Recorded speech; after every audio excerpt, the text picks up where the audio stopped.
Aspiro a la presidencia de Colombia para que demos un salto gigante hacia el futuro, para que en 4 años logremos lo que muchos otros no lograron en más de muchas décadas. Amigos y amigas, sean bienvenidos y bienvenidas una vez más a este su espacio de Cara al Mundo con Miguel Sandoval.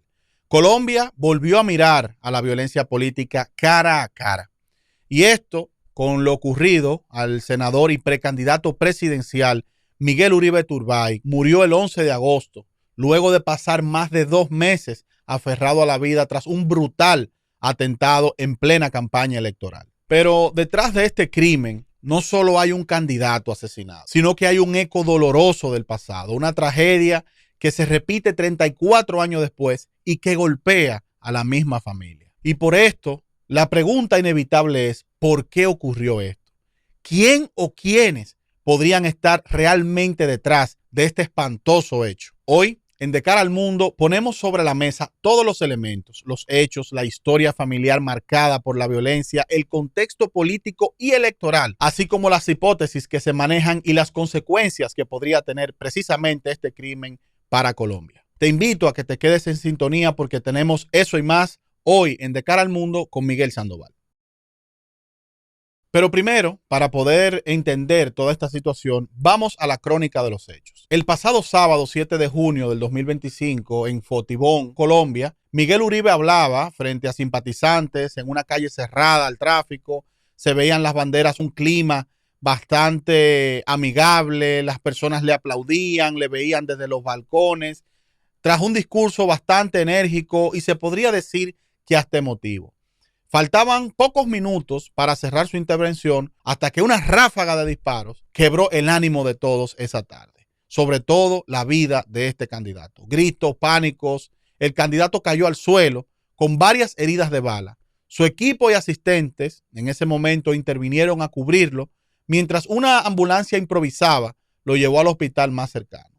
Las primeras investigaciones apuntaron a una célula criminal liderada por entonces el llamado José Arteaga Hernández, alias Chipi o Costeño. La fiscalía, de hecho, sostiene que este hombre fue el encargado de reclutar al grupo, de coordinar el operativo y ejecutar un atentado por encargo. Entre los detenidos, un adolescente de apenas 14 años, acusado de ser el autor material de los disparos. Posterior a esto, la imagen del candidato herido, rodeado del caos, recorrió en minutos no solamente todos los medios de Colombia, sino el mundo. Y ese mismo día comenzaron las teorías y las personas a preguntarse si esto se trataba de un crimen político o un mensaje de advertencia precisamente por parte de células criminales. Ahora bien, para nosotros poder entender el impacto de esta muerte, tenemos que remontarnos al año 1991. En aquel año, Colombia vivía la peor época del tema del narcotráfico. Diana Turbay, madre de Miguel Turbay, era una reconocida periodista, hija del expresidente Julio César Turbay Ayala y directora en ese momento de un noticiero y una revista independiente. Ella recibió una invitación para entrevistar a un líder de la guerrilla, pero era una trampa. Fue secuestrada por los grupos de los extraditables liderados por el temido Pablo Escobar.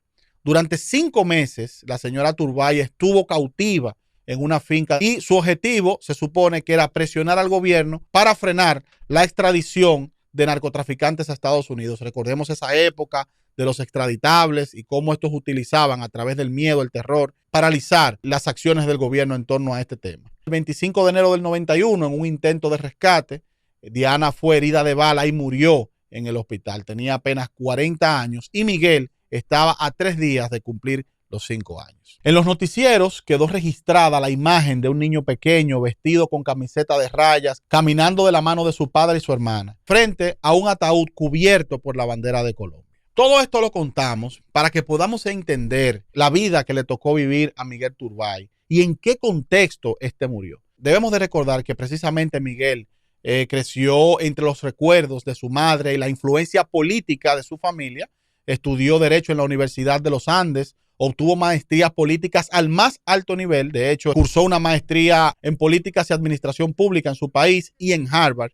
Y a los 26 años apenas fue elegido concejal de Bogotá. En 2016, durante la alcaldía de Enrique Peñalosa, fue secretario de gobierno y en 2019 compitió por la alcaldía de Bogotá y aunque perdió, su nombre quedó posicionado como figura nacional. En 2022, de hecho, encabezó la lista del Centro Democrático al Senado y se convirtió en el senador más votado del país con más de 226,000 votos. Precisamente era uno de los rostros más visibles de la oposición a Gustavo Petro, el actual presidente de Colombia, y muchos lo veían como un candidato fuerte para disputar precisamente la presidencia en 2026. El atentado se produjo en un momento de máxima tensión política.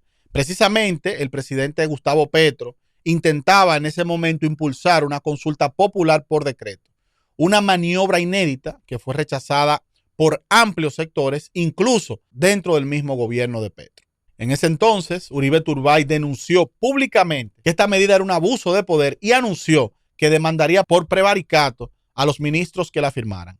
Horas antes, precisamente del asesinato de Turbay, Petro respondió que el ministro que no firme ese decreto se iba de inmediato. Es decir, una confrontación abierta iniciaba ante las cámaras y ante la opinión pública entre Turbay y Petro. En ese momento se produjo y en ese contexto la muerte de Turbay. Por eso esto encendió las alarmas y revivió los fantasmas del pasado.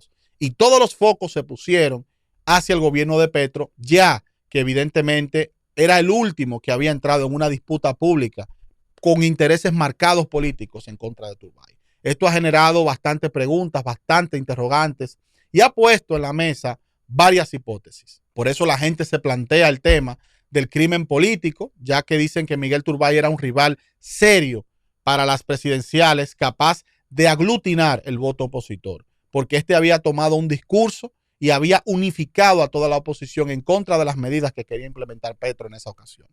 También se habla de intereses criminales, ya que sus propuestas presidenciales en materia de seguridad afectaban directamente estructuras ilegales en expansión, sobre todo en la zona del Catatumbo y toda esta situación que está ocurriendo en Colombia con el incremento de la criminalidad. También se habla de la desestabilización institucional, y esto es una teoría un poquito más conspirativa, y evidentemente habla de que cuando un candidato opositor cae en el contexto que cayó Turbay, evidentemente esto genera todo un malestar social de incertidumbre donde se puede pescar en río revuelto. Estas son las tres teorías que están sentadas. Una apunta directamente al gobierno, otra apunta directamente a las estructuras criminales y por último, evidentemente, deja una carta más abierta a sectores ocultos.